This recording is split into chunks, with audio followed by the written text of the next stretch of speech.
Okay, so we're here in the first episode of the D3 Summit, and today the topic of discussion is: should Shamima Begum be allowed back into the UK?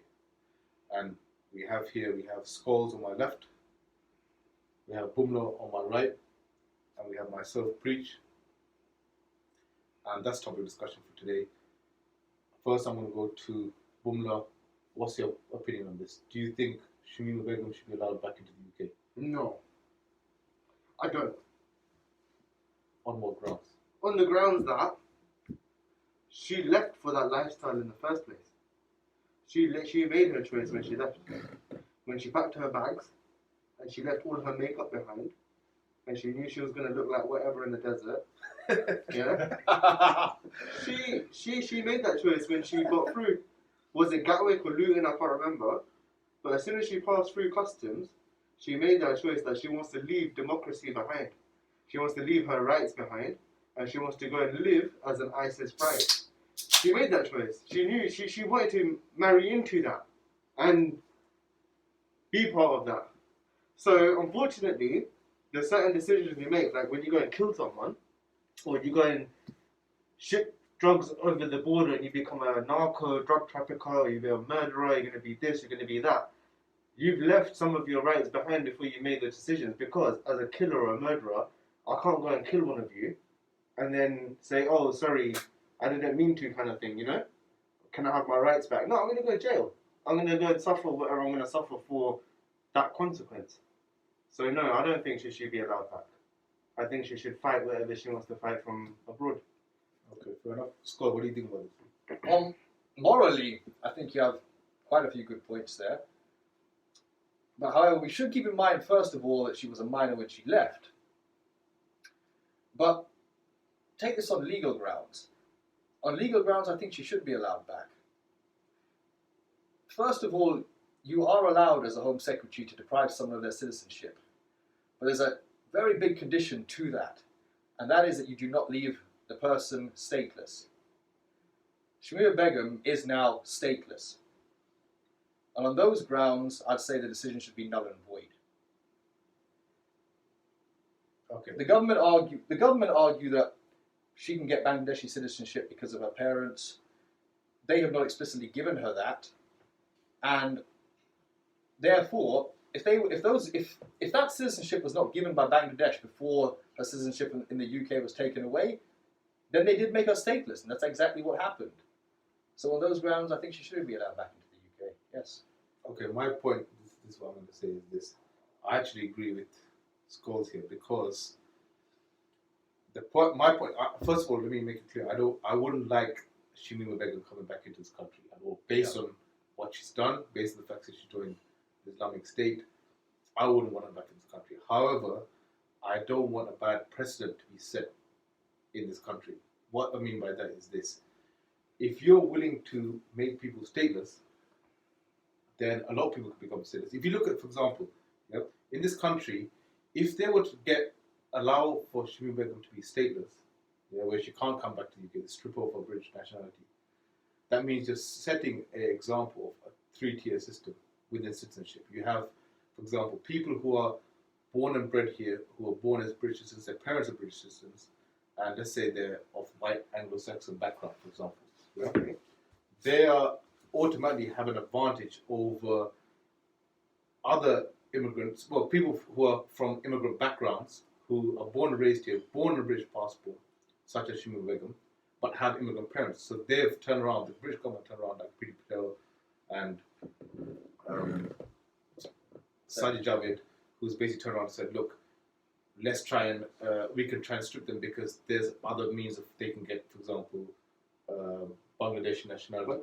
Yeah? Wait, let me finish. So, in that sense, you're actually showing a stark difference between someone who is ethnically of British origin and someone who is from a different ethnicity from a different country, who's come there, even though they haven't come there themselves, their parents have come there, they're born and raised there, but they're born on a British passport.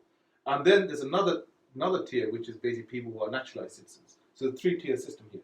So someone who is naturalized, who could even be born there, but wasn't born on a British passport, has a significant disadvantage over someone who is one born there, but even more of a disadvantage, someone who is not just born there, but has ancestry from that country.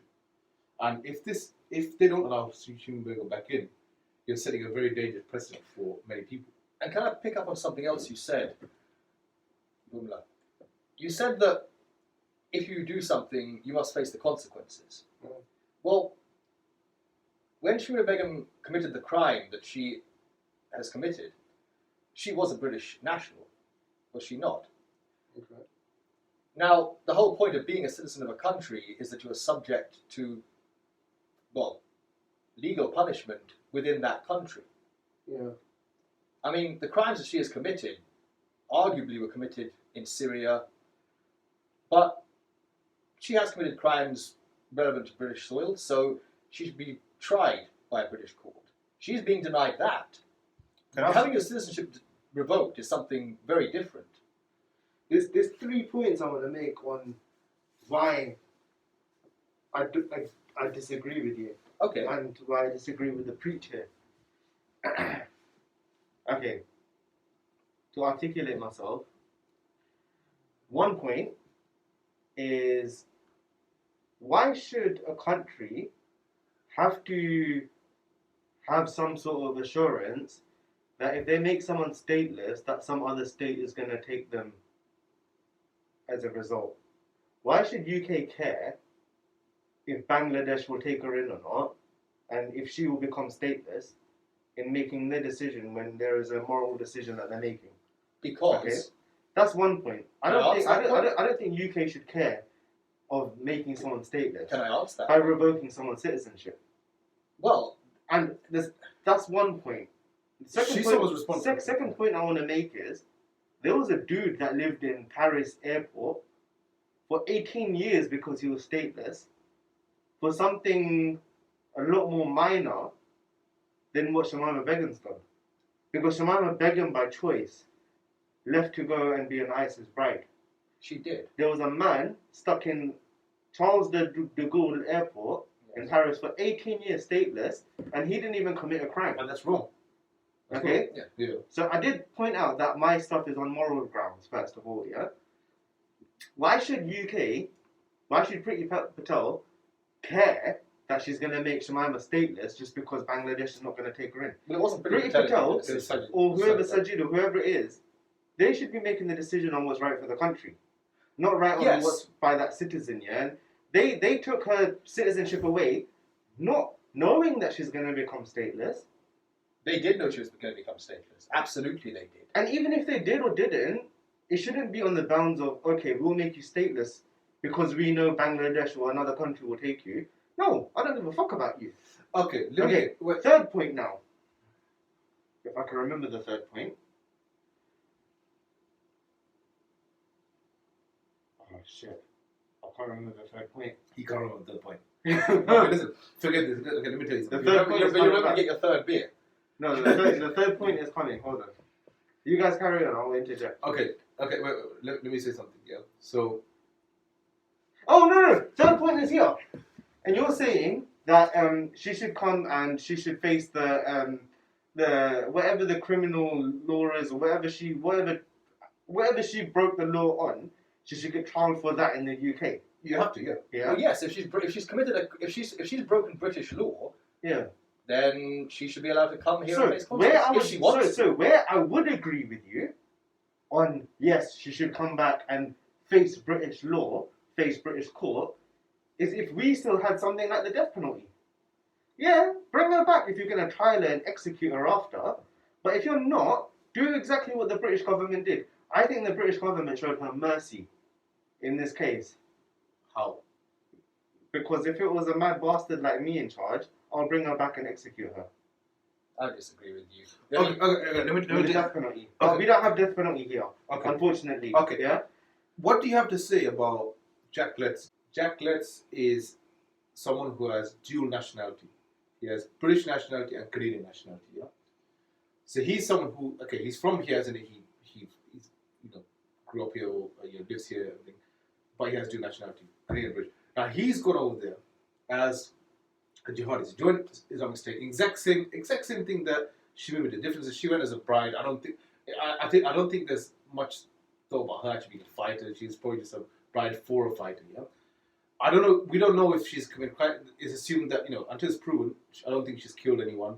I think she just lived there under the Islamic State and supported the terrorist organization, and also supported a terrorist fighter. Now, Jihadi Jack, as they call him, Jack Letts, he went over there. He was a fighter.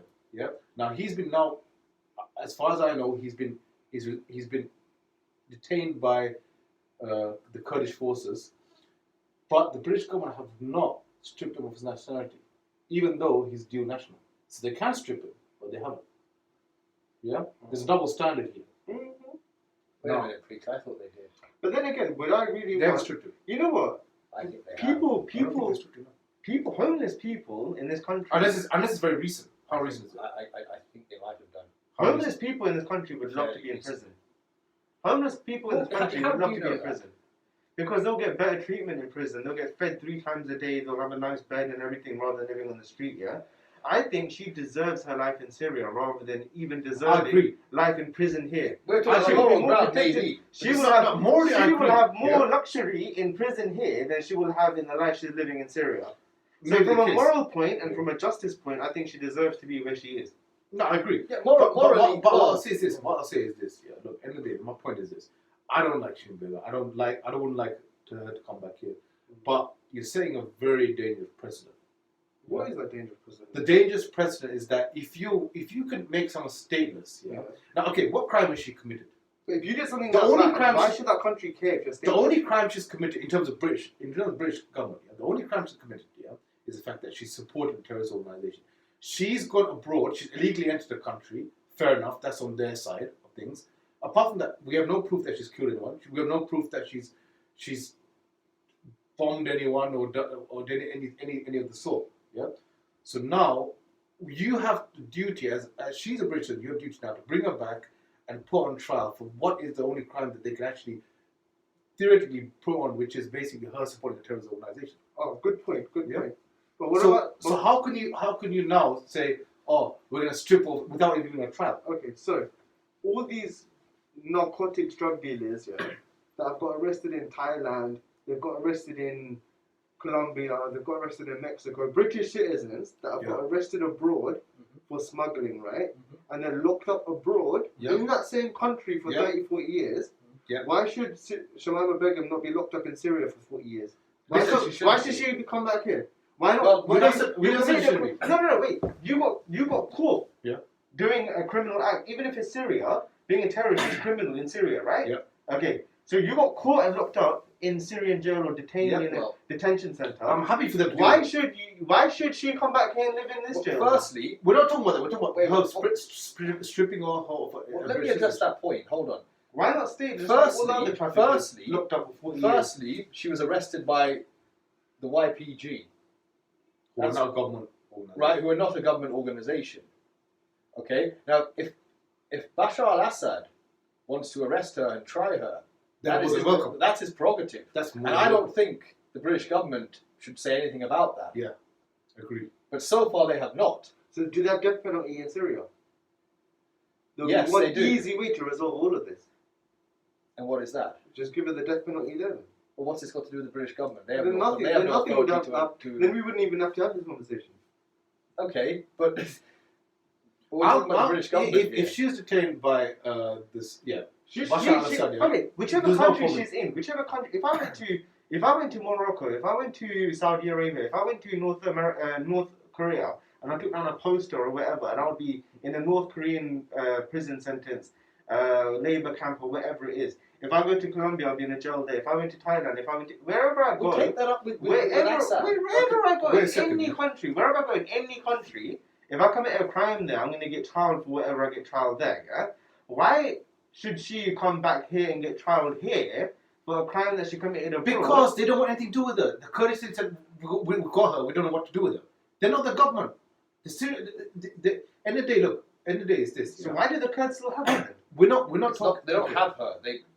So who's got It's her? a- Who's got her? Who's it's got her? It's a very complicated situation. She's in a camp, Okay. okay, and it's But technically a detention why should camp. she come back here? when she still Because has. She should get trial for whatever she's getting trial Well, for. yes, take that up with the Assad regime. That's fine. But like, But this is the thing. Look. We're No, not. why talking- should we take it up?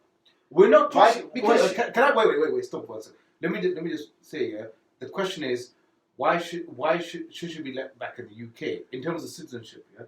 So regardless of the main thing we're talking about is citizenship. Yeah. I'm more than happy for her to be trialed by Syria. I don't really care. Bashar al-Assad. But my point is here we're talking about her being stripped of her citizenship. like those people who Who have citizenship and still being tried these abroad. people who smuggle cocaine out of Colombia They're still or retaining Thailand, the citizenship. British government doesn't like remove their citizenship, do they? But then again, the situation is quite different because those people haven't broken British law. Shamima Begum has. Yeah, that's the difference. Okay, you can argue all day whether Okay, it should be considered that or not. But let me flip the question. We'll keep it on Shamima.